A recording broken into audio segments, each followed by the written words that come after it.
Professor, é um prazer muito grande que o senhor tivesse aceito esse nosso convite para vir aqui conversar com esse Café com Prosa. É uma prosa muito interessante, porque é uma prosa que sempre traz conhecimento, não é?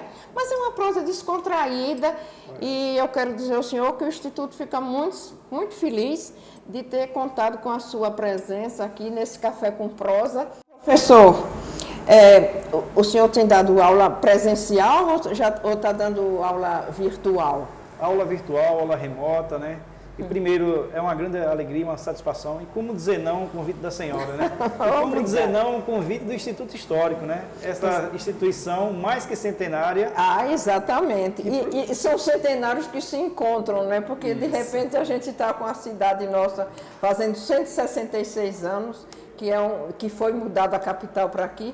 E essa é a razão da gente hoje bater um papo sobre esse 17 de março. Mas antes eu quero servir ao senhor um cafezinho, porque a gente vai conversando e vai tomando o cafezinho para as ideias chegarem mais claramente a gente. Eu não sei se o senhor usa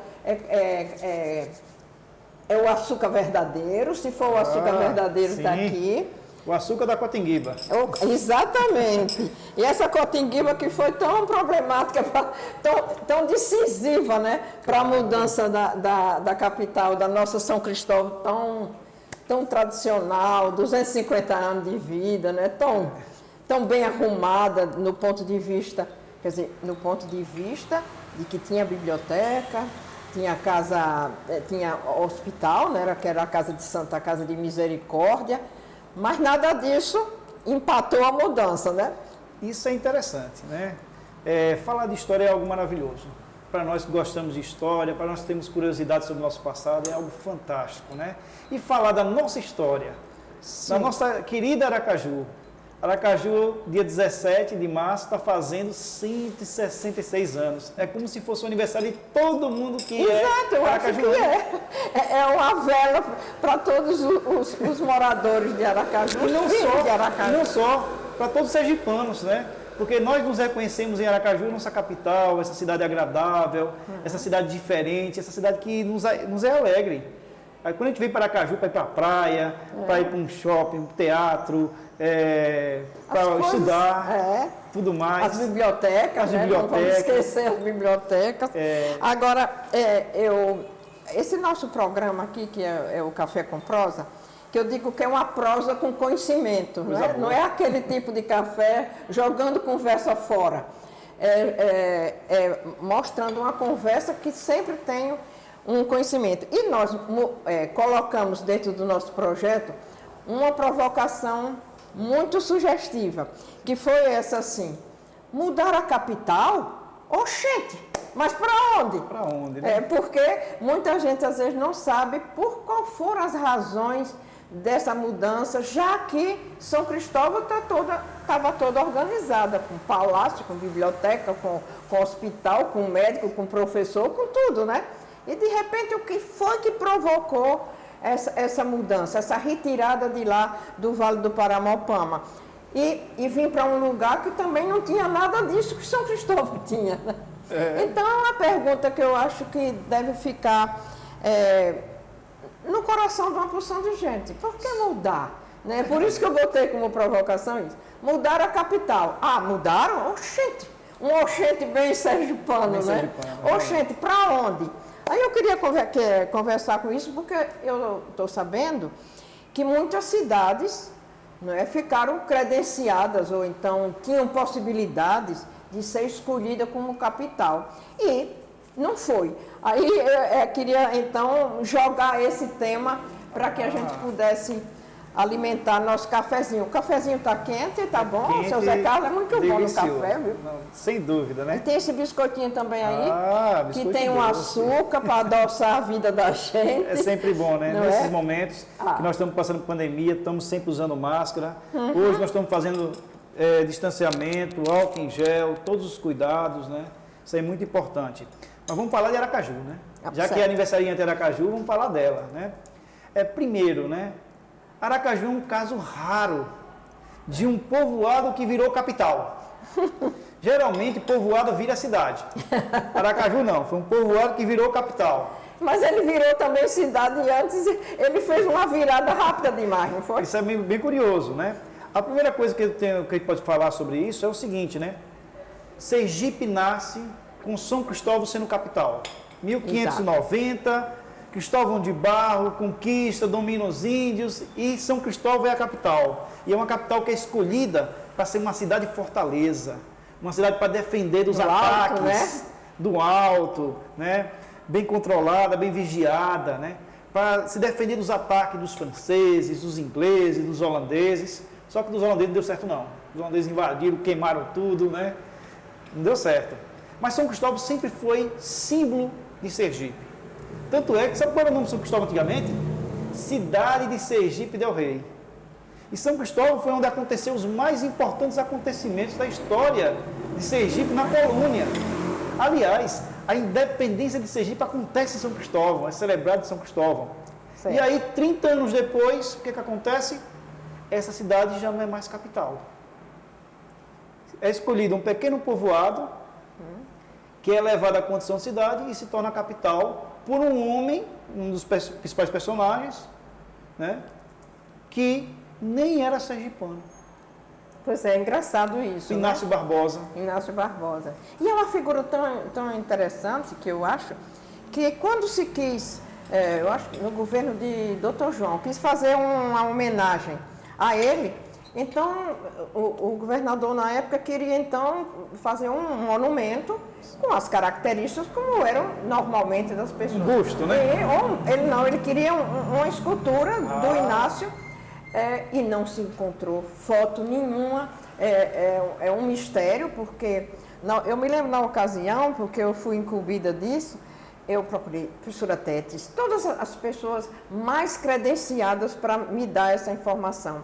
Finalmente entramos em contato com a Universidade de São Paulo, a universidade que ele se formou em Direito, né? De Direito, e aí soubemos também fomos informados por uma tragédia muito grande, que foi assim, houve um incêndio na universidade e a ala administrativa, eles perderam o documento e lá se foi também alguma coisa que pudesse existir da imagem, né, de Inácio Barbosa, o que ia permitir que se fizesse a escultura, porque para você fazer uma escultura você tem que ter fotos, perfil da pessoa, tal como foi feito lá na orla, aqueles outros elementos. Mas não tem. O que foi que salvou a situação dessa homenagem? É que o artista que foi encarregado, disse que foi um artista de Minas, o Léo Santana. Eu tive a oportunidade de falar esses acertos todos. Então, o Léo teve a ideia de construir um monumento sem rosto, né, de quase 5 metros de altura, em aço lavado, que estaria representando a figura simbólica de Inácio Barbosa. Está lá na orla esse monumento. E embaixo, quer dizer, ele é muito alto, né? Embaixo, o artista colocou 3 representantes das etnias formadoras da sergipanidade. Então, tem lá uma índia, não é? Tem um africano e tem um português. Então, as 3 mais importantes contribuições da formação sergipana. E então, aquele é um monumento a Inácio Barbosa. Agora, é engraçado que Inácio Barbosa é muito homenageado. Porque quando ele mudou a capital, e era preparado, depois, era uma pessoa preparada, que falava línguas. Agora, quando ele mudou a capital, 5 meses depois ele morreu. Foi. Aí pegaram o cadáver dele que estava lá em Instância, que ele foi para Instância, né, para poder respirar novos ares. Ele pensou que ia ficar melhor em Instância, porque tem um hospital mais preparado. Era comum também as pessoas irem para Itabaiana, para Instância, para poder respirar novos ares do interior, que trazia saúde. Né? Só que o caso dele não deu sorte, não. Ele morreu. Ele deu um azar. E quando ele morreu, ele foi muito homenageado. Pegaram os restos mortais dele, trouxeram para Aracaju, né?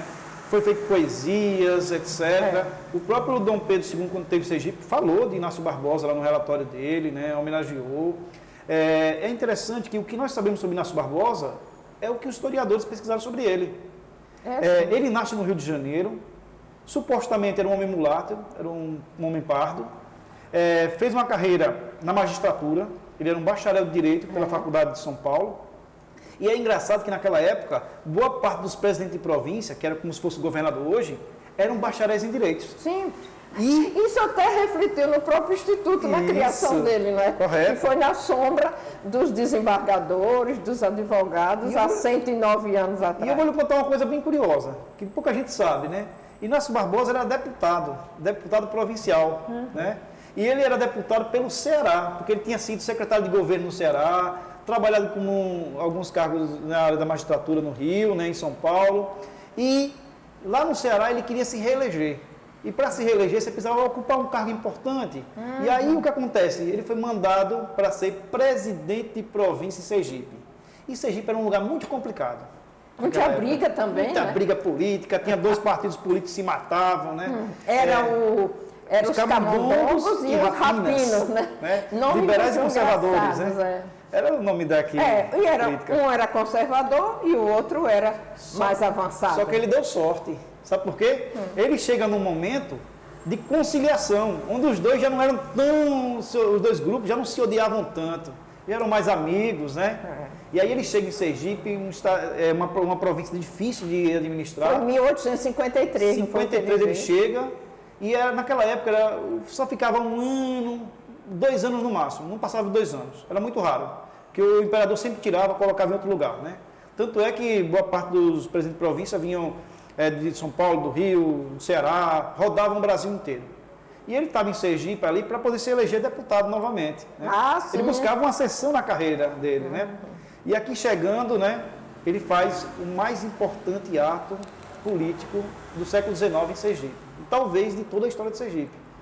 Porque não é uma coisa pequena. Você mudar uma capital que já tinha mais de 2 séculos e meio de história, mudar a capital não é uma coisa diferente não. Que em outros lugares também já mudou. Olha lá, no Piauí, a capital era Oeiras. Sim. Aí mudou para Teresina. Em Minas Gerais, a capital era Vila Rica, Ouro Preto, mudou para Belo Horizonte. Mas isso aí, professor, não teve alguma influência daquela visão de que as capitais deviam ser perto do mar? Isso. Aí onde está, né? Há muitos motivos para explicar uma coisa só. No próprio documento que muda a capital, ele não explica o motivo. Os motivos estavam ali sendo debatidos na Assembleia Provincial, foi um debate político muito intenso, mas vamos tentar resumir aqui de forma bem simples. Primeiro motivo que todo mundo alega, a questão do porto.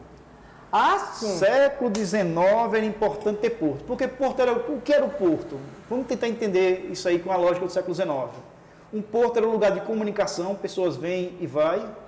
Um porto é um lugar de descarga e carga de mercadorias importantes, de exportação. A parte econômica é importantíssima no porto. Então, na realidade, os contatos se davam muito mais para o porto do que para a terra.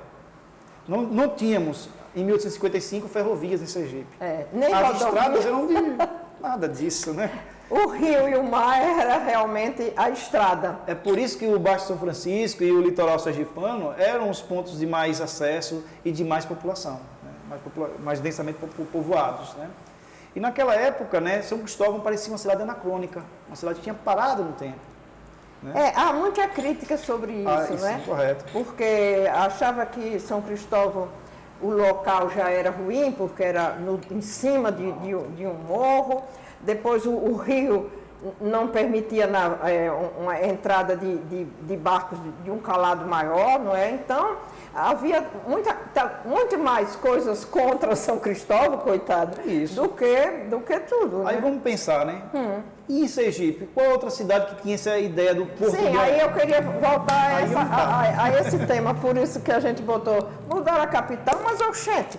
E para onde? Para onde? Não é? Logo que o escolhido foi um simples povoado e não tinha nada melhor do que esse povoado não para ir. Então eu queria que o senhor, como professor de história, nos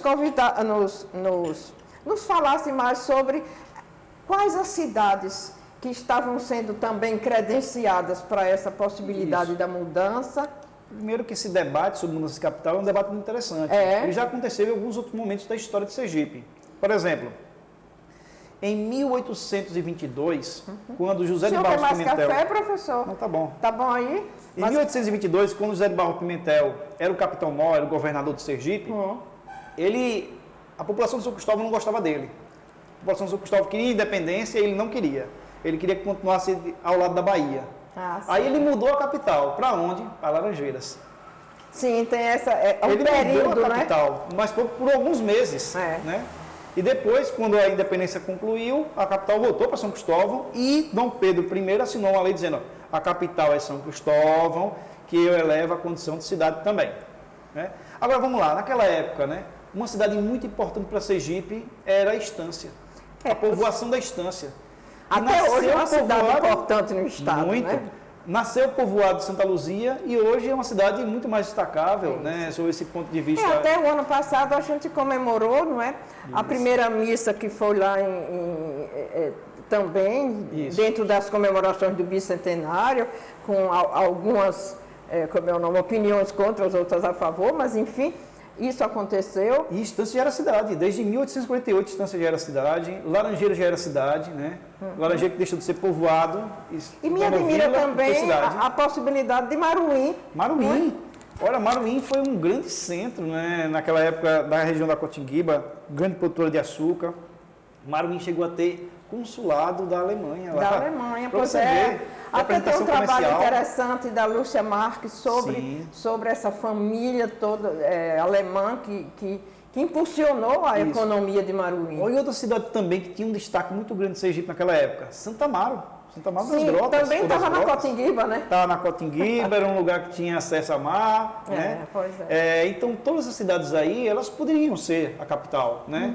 Poderia se pensar, por exemplo, que uma dessas cidades aí, que já eram cidades, já estavam estabelecidas, já tinham toda uma estrutura, podia ser a capital. Mas não foi. E aí curioso, é engraçado, né? O curioso é por que Aracaju? Essa é a grande dúvida para nós historiadores. E por que Aracaju, né? Já que tinha outras cidades, vilas... Em melhor situação, não é? Em mesma situação de Porto, mas Aracaju era diferente. Por quê? Ficava mais perto de Laranjeiras, Santo Amaro e São Cristóvão. Resolvia em Maruim. E Maruim também. Aracaju tem uma vantagem que na Barra Litorânea ela fica no centro. Ela está... Se você pegar uma régua do Cabeço, lá no Rio São Francisco, até o Rio Real, Aracaju está no meio. E era um local diferente.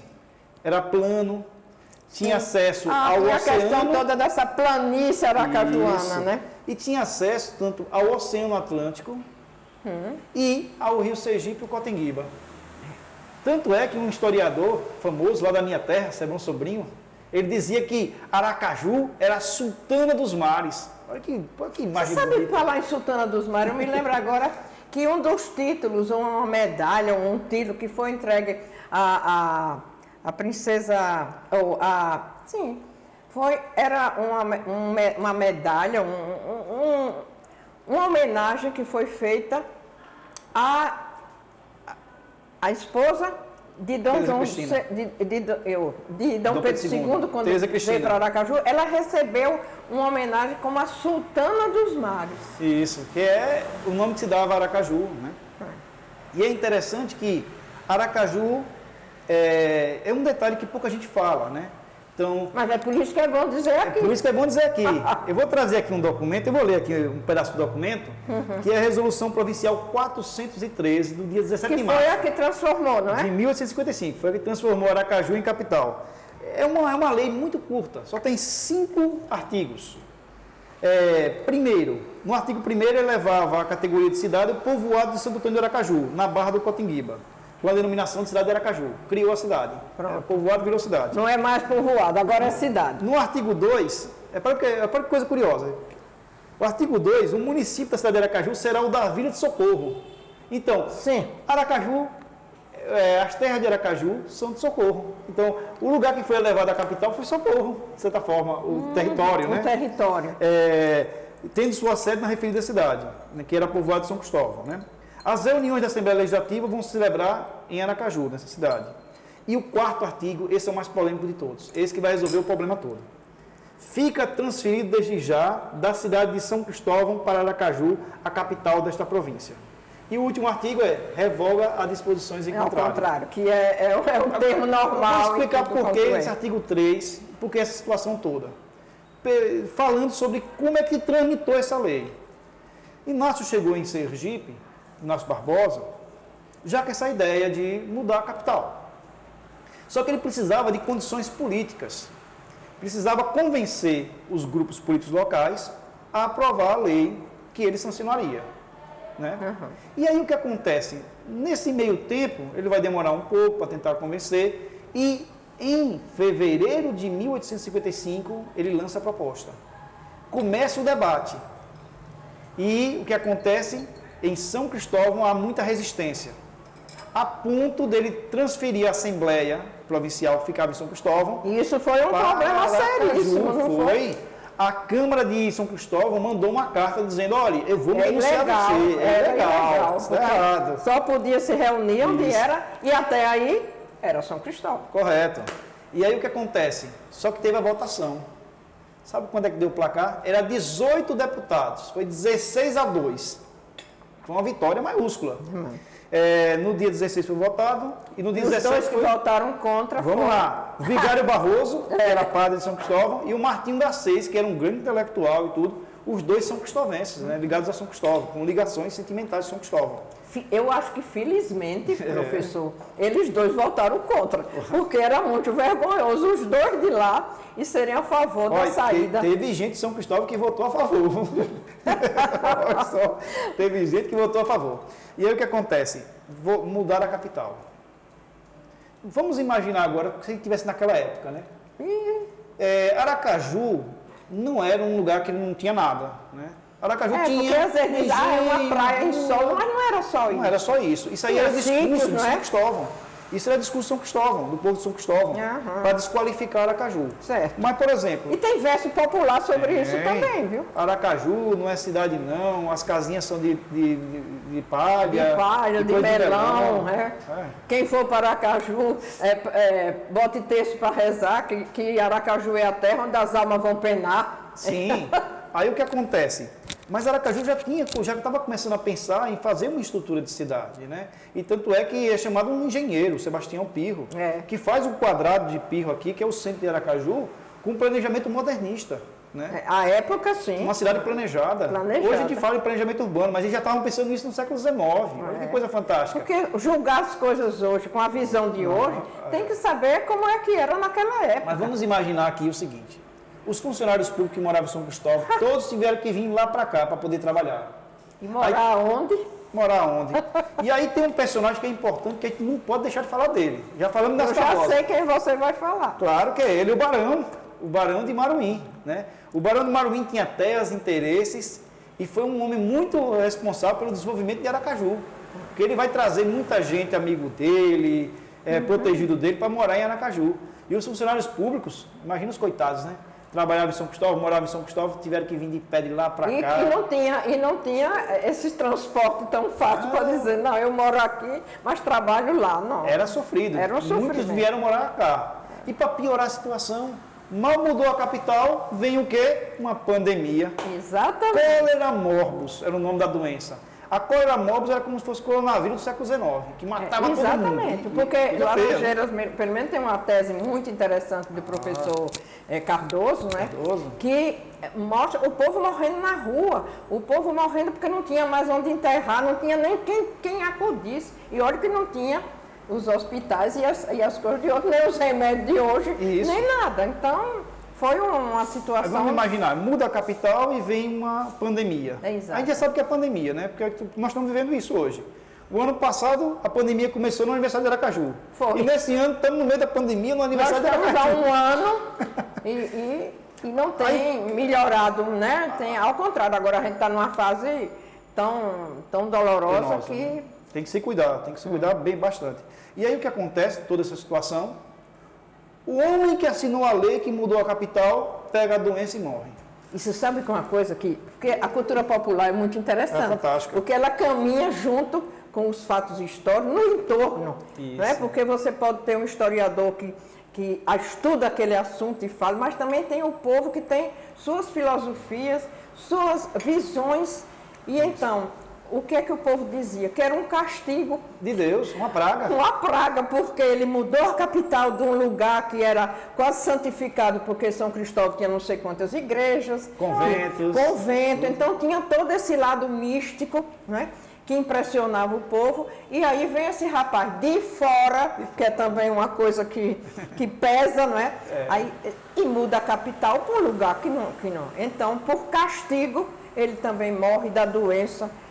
Então o povo, e aí vem verso popular, vem que um vai na frente e menino pestando com um cofre. Como é o nome? A carro corcunda com o cofre nas costas. Né? Nas costas. Então o povo se vinga com as armas que ele tem. Mas tem mais. Tem uma história bem interessante de um homem chamado João Napuceno Borges, que é conhecido como João Bebeágua. Sabe o que esse homem queria fazer? Queria fazer uma revolução, 400 pessoas, em média, lá em São Cristóvão, todos com arma, para vir em Aracaju e acabar com tudo. Isso aí já tinha acontecido antes. Eles também não fizeram ofícios ao imperador? Fizeram ofício ao imperador. E é por isso... Ameaçaram a Assembleia, ameaçaram o presidente de província, ameaçaram o imperador, disseram, imperador, isso é um absurdo, não sei o quê. O imperador não fez nada, deixou tudo correr solto. Fez um vidro moco. Vocês decidiram aí, os parlamentares decidiram, não posso fazer nada. Exatamente. Né? Aí o que acontece? O João Bebeágua, ele ia produzir uma revolução para poder voltar à capital. Né? E tem uma história que ele dizia que no dia que a capital voltasse, que ele tinha pedido aos santos de São Cristóvão Sim. que a capital voltasse, ele ia soltar 12 foguetes. 12 foguetes. Então, ia pagar essa promessa, né? Só tem um problema, né? A capital não mudou. Não voltou. E o interessante foi que o padre de São Cristóvão foi lá e disse assim, João Bebeágua, não faça isso, vai ter uma matança aí, vai ter muita morte, e já estamos com essa peste aí, com essa cólera morbus, e você ainda querer uma bagaceira dessa? Não. E aí o que acontece? João Bebeágua desistiu dos seus intentos, né?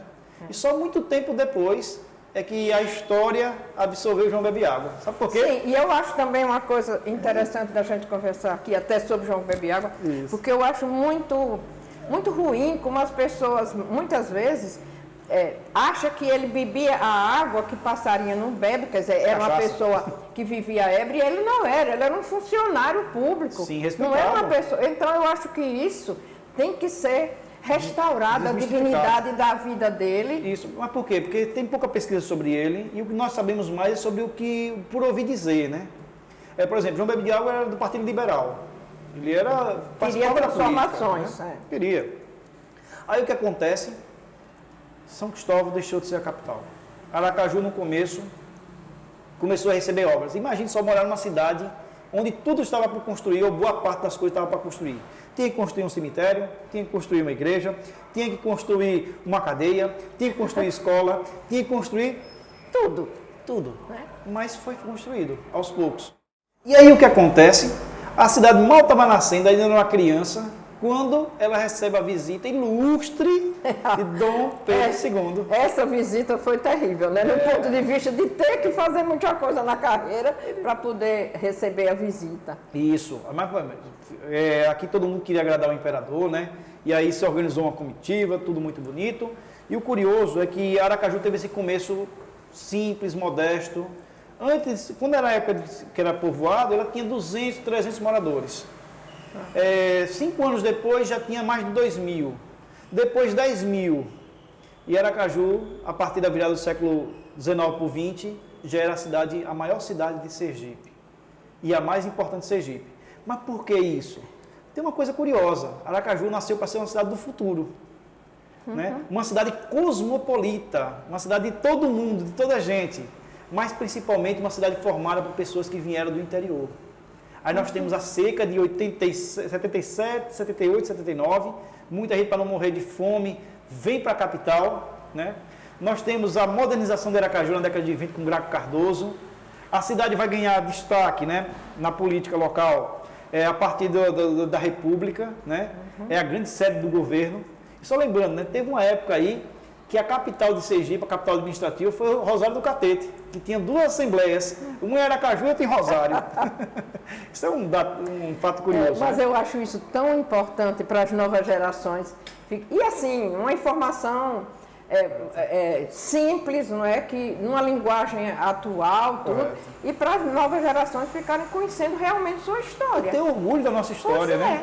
Porque assim, Aracaju guarda uma sintonia com Sergipe, o Brasil e o mundo. Olha o nome das ruas de Aracaju.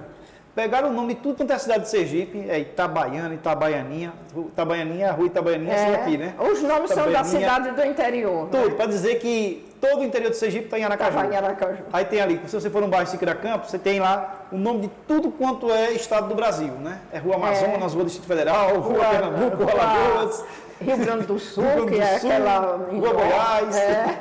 Então, o Brasil está aqui.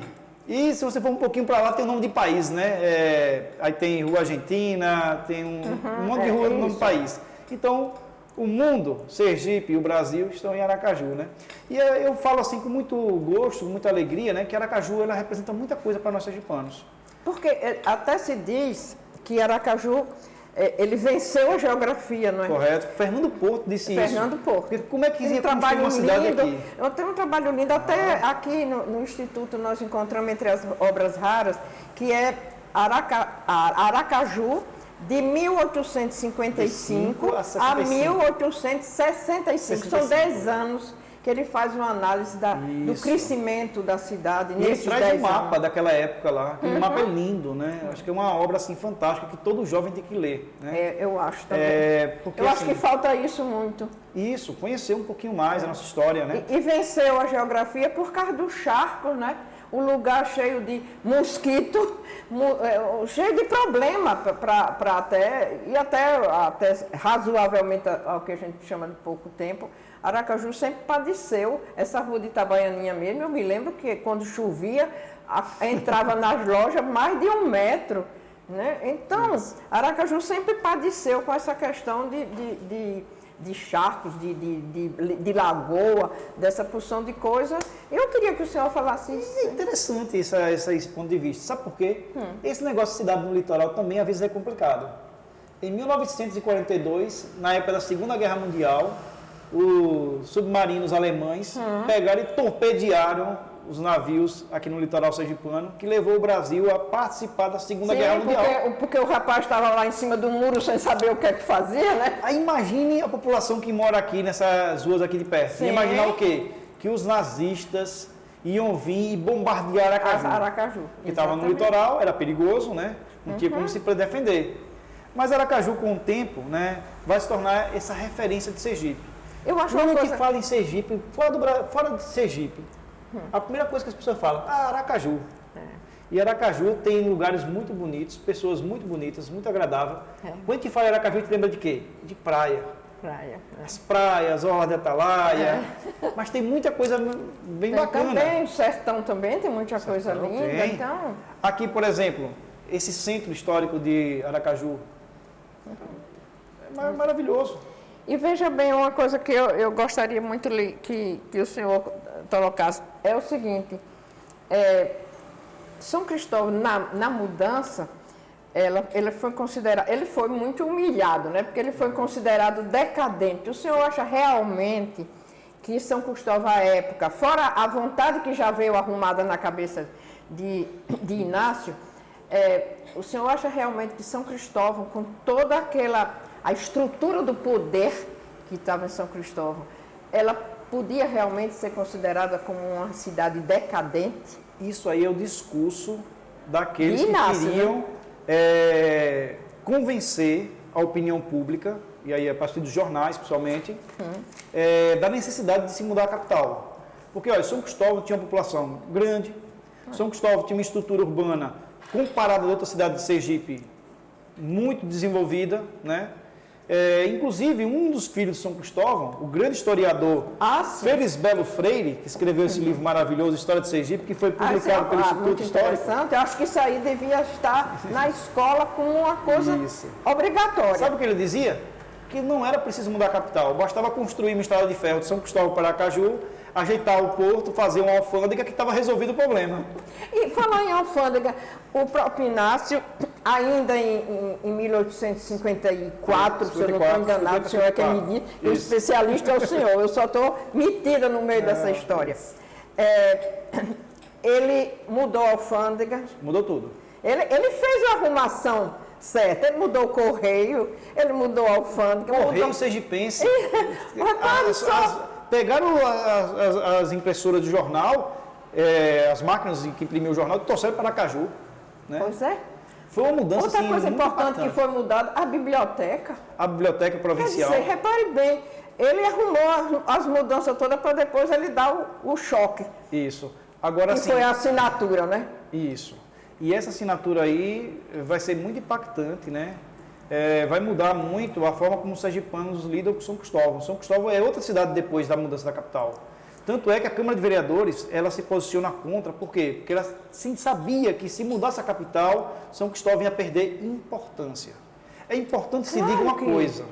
Professor, uma coisa para eu lhe dizer. Eu fui secretária de Cultura em São Cristóvão há alguns anos atrás. E aí eu sinto que essa mudança, ela provocou uma autoestima baixa. Sim. Na cidade, porque é como se fosse assim, ela tinha tudo. Foi derrotada, né? Uma derrota. Foi derrotada. E derrotada por quem? Por um povoadinho, né? Pequeno, cheio de charco, cheio de lagoa, que não tinha nada. Isso é então isso teve um poder psicológico forte, muito forte, na estrutura do pensamento das pessoas de São Cristóvão. Mas por outro lado, se você olhar, vamos pensar assim por outro lado, né? Também. São Cristóvão foi uma cidade que conseguiu preservar seus patrimônios históricos. Sim. São Cristóvão é famosa. Olha, fora do Brasil, São Cristóvão é mais conhecido do que Aracaju. Sim, Sabe por sim. quê? Porque ele é patrimônio histórico da humanidade, reconhecido pela Unesco.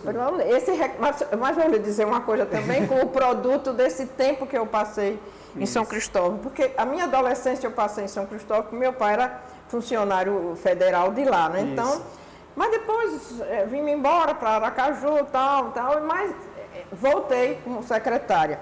E aí, o reconhecimento da praça, eu era secretária de Cultura à época. Legal. E eu fui para Brasília para assistir a definição, que é um reconhecimento com muito envolvimento também político. Tem que ter. É muito sério. Eu fico admirada porque eu achava que com o título viesse automaticamente aquele orgulho, né, da cidade ter uma praça que, pela sua estruturação de conservação da identidade, não foi São Cristóvão inteiro que foi patrimônio, a Praça São Francisco é patrimônio da humanidade. Eu achei que isso seria uma coisa maravilhosa para retomar, de certo modo, esse orgulho. Mas não é exatamente assim que aconteceu. Muita gente achava que só seria bom se viesse muito dinheiro para fazer muita coisa lá para São Cristóvão. Mas a chancela, na minha visão, era importantíssima. Mas muita gente não achava. Mas sabe que na Europa eles ficam procurando essas cidades aí para poder turistas virem. Sim, claro, e aumentou, eu era secretária Correto. na época, aumentou o fluxo turístico porque a Praça São Francisco passou a ser vista internacionalmente. Professor, se eu disser que tem sergipano que não conhece esse lugar que você está falando? Sergipano, não estou dizendo brasileiro, dos lugares, sim. né? Mas tem um fato da história que eu acho bem interessante sempre lembrar aqui. A vingança de João Bebiágua. Ah, sim. O dia que São Cristóvão voltou a ser capital. E a senhora estava lá. Eu não estava não, mas a senhora estava. Eu estava, sim. Então, e me lembro como se fosse hoje. Porque era o Festival de São Cristóvão. 1972. E aí... Setembro de 72, foi a memória. E aí, resolveu-se sugerir para o governo ir para lá. Então, o governo... Paulo Barreto de Menezes. Era o governador de Sergipe. Se instalou no Museu Histórico. E atendeu pessoas e funcionou como se fosse aqui. E é engraçado que ele mudou a capital por 24 horas aí. Durante 24 horas. Foi. Se a memória foi no dia 1º de setembro de 1972.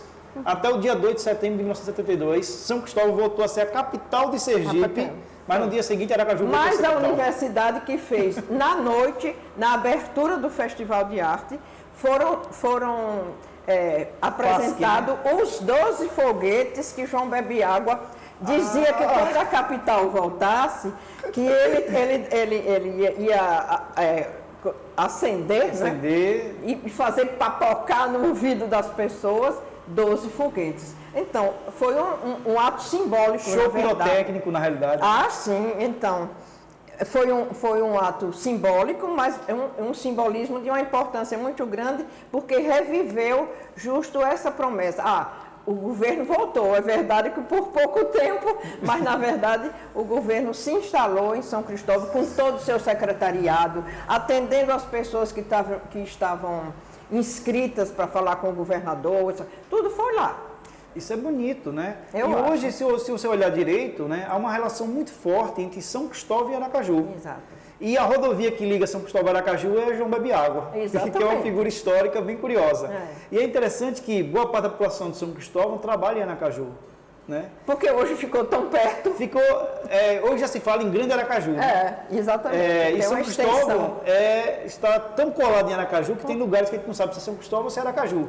Né? Exatamente. E tem gente que mora em São Cristóvão e diz que mora em Aracaju. E até os limites também têm tido problemas de análise, de não sei o que lá, para saber onde é que termina Aracaju e onde é que São Cristóvão está e onde está Aracaju. O que é da Prefeitura de Aracaju e o que é de São Cristóvão. Mas eu vou dizer uma coisa que vai deixar feliz.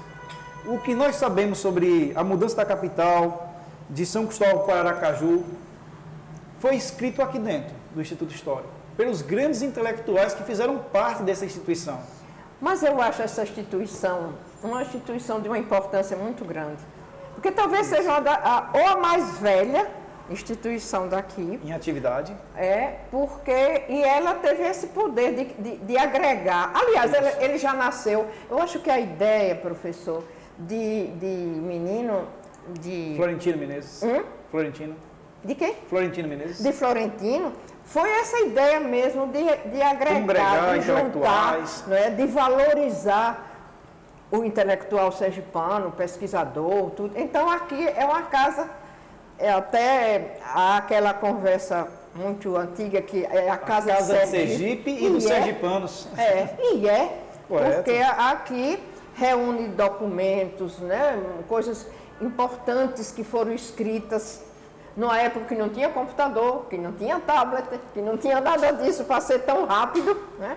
Então, é uma coisa assim muito importante que eu acho. Se você quiser estudar a história de Aracaju, vai ter que consultar os intelectuais, historiadores, pesquisadores que tiveram aqui. Exatamente. Vamos lá. Fernando Porto, grande historiador, grande pesquisador, escreveu um trabalho brilhante, Cidade de Aracaju, 1855-65. Pertenceu ao Instituto Histórico, né? Foi um grande intelectual daqui, desse instituto. Depois, Zé Calazans, foi presidente daqui. Ele escreveu uma tese, né, que é a Contribuição para a História de Aracaju, né, que é um trabalho brilhante, né? Na minha opinião, um dos grandes trabalhos para você entender o que é Aracaju, né?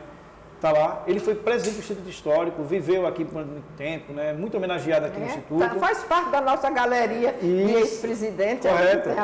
Também membro aqui do Instituto, que escreveu um trabalho bem polêmico, que quando Aracaju completou 100 anos, o centenário de Aracaju, foi feito um concurso para ver qual era a obra que era oficial, representativa, a mais científica de todas. E aí concorreu Padre Aurélio, que foi sócio, e tem documentos dele aqui. Tem, muitos documentos, uma grande figura, que escreveu aquele trabalho sobre Inácio Barbosa, que é um trabalho brilhante, na minha opinião. E Sebrão Sobrinho, ele escreveu esse livro, Lauda da História de Aracaju, essa é a segunda edição. A primeira edição é de 1955, no ano centenário. Um trabalho bem curioso e bem volumoso sobre a história de Aracaju. Né? E temos aqui, na nossa biblioteca Manuel Bonfim, nós temos, acho que uns 3 exemplares. Livros das laudas, que é raro. Que é obra rara. E nós estamos agora, eu até acho bom falar isso, professor. Nós estamos agora com muito cuidado dessas obras raras, porque tem gente que, como quer fazer sua pesquisa de qualquer forma, ela quer ter acesso a determinados livros, né, que estão em estado de perigo. Então, quanto mais vão folhear, vão usar, algumas pessoas até inadequadamente querem fotografar, tem gente que telefona que quer escanear, mas não pode ser assim. Tem que a gente respeitar as medidas de defesa da obra rara, porque senão não é rara. Correto. E se a área se deteriorar, não vai Exato. encerrar Então, mais. cada mão que chega e que vai botando ali... Então, tem obras aqui que estão... Se você continuar a usar manualmente, ela vai ficar craquelada, vai se desmanchar. Então, o que é que a gente está procurando? É ver como a gente vai escanear cientificamente, com todos os cuidados. Então, não pode ser... Aí eu vou pesquisar e levo o meu scannerzinho portátil, que hoje tem vários, Tem, né? tem. E eu não pode ser assim. Correto. Então a gente está criando uma responsabilidade muito grande de que essas obras que são raras e que faz parte do acervo daqui, a gente possa no futuro ter elas escaneadas, não digitalizadas, e aí sim fica o direito para todo mundo que quiser usar. E tem uma coisa boa, professora, que quando Aracaju fez 150 anos, o SESC Centenário, foi em 2005, todos nós estávamos lá, né? Foi publicada a revista de Aracaju, que é uma importante revista, né? Muitas exposições, alguns debates, né? Mas ainda tem muita coisa para se estudar e pesquisar sobre Aracaju. Sim, isso não acaba, não acaba. E tem uma coisa que eu acho que nós pensamos, mas não chegamos a falar. O álbum de Sergipe, de menino de Clodomir, quer dizer, que comemorou os 100 anos da emancipação política. Já estou passando para outra coisa, né? Não foi só... Mas tem muita foto de Aracaju lá, da década de 20. Sim, aquilo ali... Muito dado, muita informação. Né? E nós tivemos, assim, a felicidade de ter conseguido republicar, vamos dizer assim, o ano passado, dentro das comemorações do bicentenário, que foram muito prejudicadas com esse pandemônio, como eu chamo, que eu não chamo de pandemia, não. Chamo de pandemônio porque eu acho que virou o Estado e o país de cabeça para baixo, né? E atingiu várias áreas, a área de pesquisa, a área cultural, a área de tudo. Então, todo mundo, não é só a morte de pessoas, é a morte de documentos, a morte de possibilidades de informações, etc. Esse programa mesmo que nós estamos aqui fazendo, ele é resultado desse período do pandemônio. Isso. Porque o Instituto não pode ficar calado, a porta fechada e não dizer mais nada a ninguém. Então, de forma virtual, nós estamos conversando, proseando, Isso. que é uma frase muito, muito da cultura popular, não é? Mas nessa prosa ir caminhando algumas coisas de conhecimento cultural que são importantes para as pessoas. E tá aí. E tá aí. Aracaju, 166 anos. Pode parecer uma idade muito grande, mas não é. Tem muita cidade muito mais velha que ela. Em termos de antiguidade, é muito nova. É nova. Né? Mas para nós, que temos só uma vida, né? 100 anos é muita coisa. Pois é. É muito tempo. Né? É muito tempo. E o tempo passou rápido, né? Isso. E a gente vê... O senhor tocou aí uma coisa que eu acho importante. Ela foi crescendo... E ela foi, de certo modo, se embelezando, porque, de repente, chegou a luz, não está mais em lampião acendendo toda hora, né? Toda noite. Né? Os bondes, o cinema, o esgoto, o esgoto que não tinha. Que não tinha, né? Então, todas essas coisas, até o Calazans fala muito bem. Fala, o Calazans tem um bom trabalho. Mário Cabral também, naquele roteiro da Aracaju. Mário Cabral, trabalho brilhante. Mário Cabral. O Murilo Melins, que ele é um memorialista fantástico, de bater palmas, né? Grande memorialista. Já é no outro período. Já é no outro período, mas ele já mostra Aracaju que está despontando, né? Tornando-se uma grande cidade, né? Que para nós Aracaju é uma grande cidade. Porque você fala assim, Aracaju tem 500 mil habitantes, tá? Tem cidades no interior da Bahia, no interior do Brasil, que tem mais população que Aracaju. Né? Agora, Aracaju se tornou grande porque ela representa Sergipe. Quando eu falo Sergipe, a primeira coisa que vem na cabeça de quem é de fora é Aracaju. A capital dele. E o que eu acho também bonito, por exemplo, até mesmo o plano de Pirro, né? Porque como o Pirro era militar, ele também era muito certinho, né? Foi por isso que ele pensou nessa cidade toda planejada certinha, que é o suplício para quem dirige carro hoje, né? Porque de 100 em 100 metros tem um cruzamento. Não, né? realmente, então, é perigoso também. Pois também ficou. Mas a beleza, por exemplo, de Aracaju, à margem do Rio Sergipe, outras cidades nasceram perto do mar, mais para agora que tem a Atalaia, que é uma área de crescimento que está chegando para lá, né? Mas a cidade mesmo aqui era o rio. Mas o rio sempre foi uma coisa bonita, eu acho que por o rio veio tanta coisa. Isso, o tototó, né? Veio as pirogas dos nossos chefes indígenas, veio tudo. Isso. No rio uma beleza.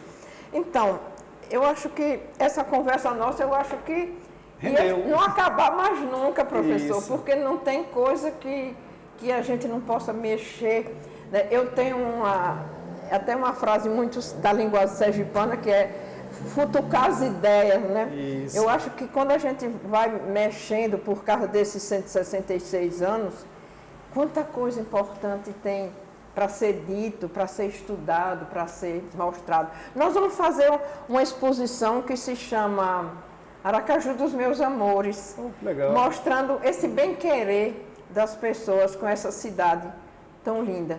Eu não sou filha de Aracaju. Eu também não. Não, eu sou filha de Lagarto, e tenho muito orgulho disso, mas Aracaju também foi a cidade onde eu desenvolvi profissionalmente, né? Com muitos sergipanos. Meus né? filhos são filhos daqui, então eu me sinto tão filha daqui quanto eu sou de Lagarto. É o elo que liga, né? Todos os elo. sergipanos. Aracaju tem sempre um elo que nos liga, né? E me fico muito satisfeita de a gente poder aqui no Instituto Histórico fazer esse café com prosa. Isso. Uma prosa movida à história de Aracaju. E com curiosidades, né? Porque é interessante as exposições que são feitas. Aqui no Instituto eu já vi muitas exposições sobre Aracaju, com fotos antigas, com livros antigos, né?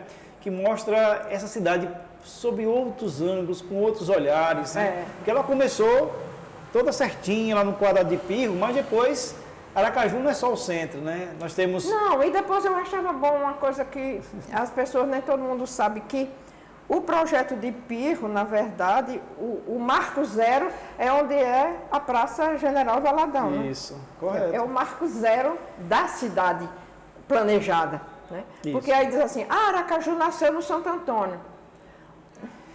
O que é que o senhor... Existia um povoado lá no Santo Antônio. Já assim. Mas a ideia de construir a estrutura principal da cidade era se dar no bairro Olaria, não seria Olaria, né? Olaria, que é essa área aqui, hoje é o atual centro Itabaiana.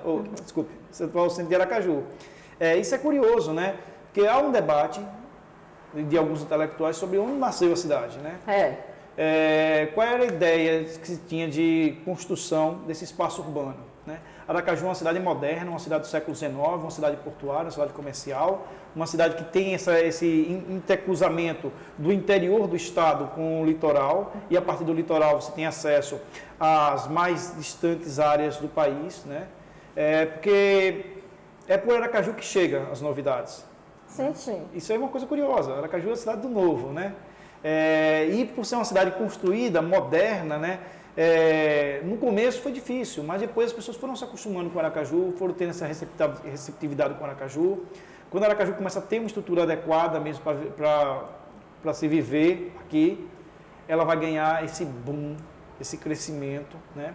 E hoje, praticamente, de cada 4 sergipanos, 1 mora em Aracaju. Olha que concentração populacional forte, né? Muito forte, diga-se de passagem. Então, Aracaju ela representa muito isso, né? Essa cidade que é moderna por um lado, mas é uma cidade que ainda conserva suas tradições, principalmente interioranas, essas tradições populares, né? Ou seja, Aracaju é essa cidade que está aí entre o moderno e a tradição e a modernidade, elas convivem juntas. Tanto é que no passado, alguns intelectuais diziam que Aracaju era uma tabaroa de chita, né? Exatamente. Essa ideia, né, da tabaroa de chita, né? Estava vestida bem, mas continuava por dentro, com essa alma. Tanto que a gente até hoje chama de Rua da Frente. Isso, né?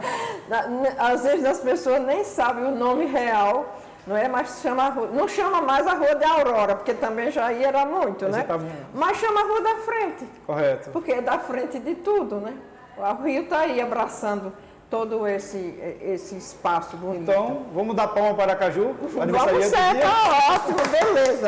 Professor, eu quero agradecer, o Instituto lhe agradece essa gentileza que o senhor teve em aceitar esse nosso convite para vir participar desse Café com Prosa.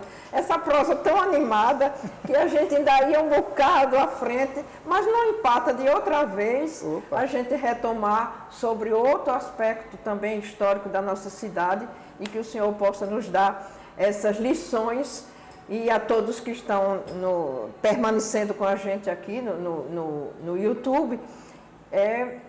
E aprendendo alguma coisa, porque toda conversa é boa quando ela deixa alguma coisa importante na alma de alguém, não é? Isso é uma coisa muito boa, muito importante.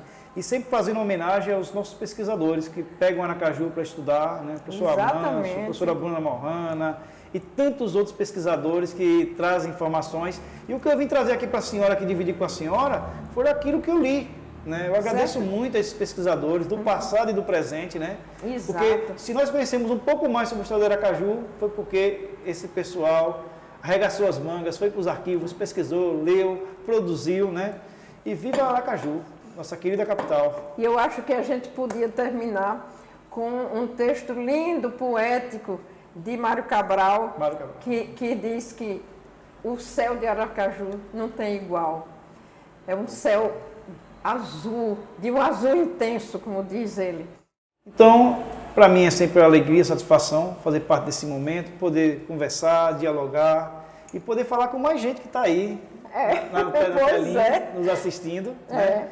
Com grande alegria por essa data histórica relevante, e o Instituto é histórico, por isso, por trazer a nossa história de Sergipe à baila, né? Exatamente. E dizer para todo mundo para se cuidar, para se proteger, para que no aproveitar e fazer uma onda do pandemônio, né? Isso, para que nos 167 anos de idade nós estejamos todos bem, abraçando, mais perto, porque está aqui quase 2 metros de distância, né? Exatamente. Por causa das prevenções de saúde, e que nos 167 anos a gente possa fazer uma comemoração.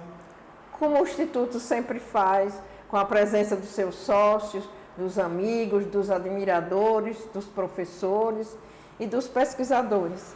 Então, professora, muito obrigado e parabéns à nossa Aracaju. Pois é. Muitos anos de vida. Muitos anos de vida mesmo.